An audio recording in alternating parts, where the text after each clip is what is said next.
The FIA has finally broken their silence on the 2026 regulations backlash, but their response has sparked an even fiercer debate.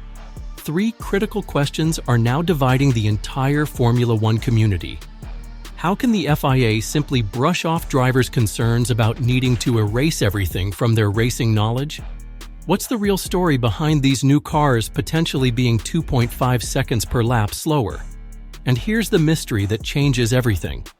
If Felipe Drugovich describes these machines as feeling like sitting on a rocket, why is everyone else saying they'll be the slowest cars in years? The truth behind these questions exposes a divide so massive, it threatens to redefine Formula One forever. Let's examine the figures that have the paddock in uproar. Nicolas Tombazis, who serves as the FIA's single-seater director, has confirmed these upcoming cars will lag behind current machinery by 1 to 2.5 seconds per lap. To grasp the magnitude of this change, we're potentially looking at F1 cars reverting to pace levels not seen since the early 2000s. The situation becomes more alarming when you hear what the drivers are actually saying. Charles Leclerc, someone who's been behind the wheel since age 4, delivered a statement that should send chills through every motorsport enthusiast. According to the Ferrari driver, competitors will need to forget from whatever we've learned in our careers to start again from a blank page. Consider the implications. We're discussing the elimination of muscle memory developed through decades of professional racing. Lance Stroll escalated these concerns, describing the upcoming regulations as way too artificialized and expressing worry that Formula One is transforming into an overly technology-dependent contest rather than maintaining its driver-centric nature. When someone like Stroll, frequently questioned for his abilities, presents such articulate concerns about the sport's trajectory, it signals a serious underlying issue. The worry deepens with Fernando Alonso's perspective. The Spanish driver, who's experienced every significant rule change since entering the sport in 2003, openly stated that legendary venues like Spa and Suzuka are not going to be as exciting as what they are now. When someone with Alonso's championship pedigree and extensive experience voices such reservations, the ramifications are enormous. But here's where things get really interesting, because the FIA's response suggests they're completely missing what's actually at stake. How did the FIA address this mounting criticism? Nicolas Tombazis essentially dismissed the concerns wholesale. He expressed being surprised by how much emphasis is put on the actual lap times, and maintained that once everyone adjusts to the changes, it actually doesn't matter. On paper, his reasoning appears logical. Tombazis drew a comparison to transitioning from a simulator to a slower real car. Initially jarring, but manageable with time. The governing body invested years preparing for this shift, having learned harsh lessons from the disruptive 2014 regulation overhaul when Mercedes gained an insurmountable advantage through superior preparation. Tombazis also firmly rejected suggestions that F1 machinery would match Formula 2 performance levels, strongly countering these assertions. In his view, if such a scenario actually materialized, people would have to say something about it, but that's not the case. The organization additionally highlights innovation as a benefit. They've engineered a 50-50 balance between traditional engines and electric power, advancing technological frontiers. Certain elements even sound encouraging. Toto Wolff suggested that maximum power deployment could push speeds toward 400 kilometers per hour. But there's a crucial detail the FIA is deliberately avoiding, and it explains why drivers are genuinely terrified. The core issue transcends simple lap time discussions.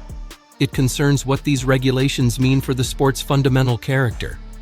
When you analyze what drivers are genuinely expressing, a troubling trend becomes apparent. Felipe Drugovich, serving as Aston Martin's reserve driver, characterized the experience as feeling like you're sitting on a rocket during full power deployment. However, that rocket-like surge comes with a significant caveat. It's entirely manufactured. The cars will possess unprecedented torque levels, but only when the hybrid system permits its release. This artificial control exemplifies Lance Stroll's criticism of the sport's artificialization. Rather than allowing drivers natural feedback and authority, everything becomes regulated by technology and strategic commands from the pit wall. The raw excitement and authentic competition that characterize F1 gets substituted with remotely managed precision. Charles Leclerc's reference to starting from a blank page carries more sinister implications when you understand his actual meaning. He's not simply describing new techniques. He's potentially talking about losing the instinctive, natural driving abilities that distinguish F1 pilots from all other racers. Even Lewis Hamilton, typically enthusiastic about evolution, disclosed something revealing. While praising the technological advancement, he recognized that systems have become more and more intricate as the years have gone on. That's diplomatic phrasing for increasingly artificial and complicated machinery. And here's the aspect that should concern every Formula One enthusiast, because this controversy extends far beyond 2026. The timing of this dispute exposes something fundamental about F1's future direction. We're not simply witnessing one regulatory adjustment. We're observing a core transformation in Formula One's identity. When the sport's most seasoned competitors voice genuine unease, it indicates challenges deeper than typical adaptation difficulties. Fernando Alonso's acknowledgement regarding high-speed circuits losing their appeal highlights a broader concern.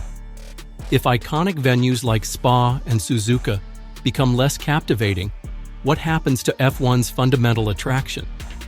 These tracks have shaped the sport for generations, challenging drivers in ways that distinguish exceptional racers from merely competent ones. The FIA's assumption that audiences will simply adapt overlooks a critical reality. Contemporary F1 fans have options. With alternative racing series pushing limits and delivering thrilling competition, Formula One cannot afford to become a slower, more synthetic version of itself. An even greater worry exists beneath these surface concerns. The FIA acknowledges lacking comprehensive information from all teams, suggesting some organizations might face greater struggles than anticipated. We could witness the same dominance pattern that characterized the 2014 hybrid introduction, where Mercedes enjoyed a 5-year developmental advantage.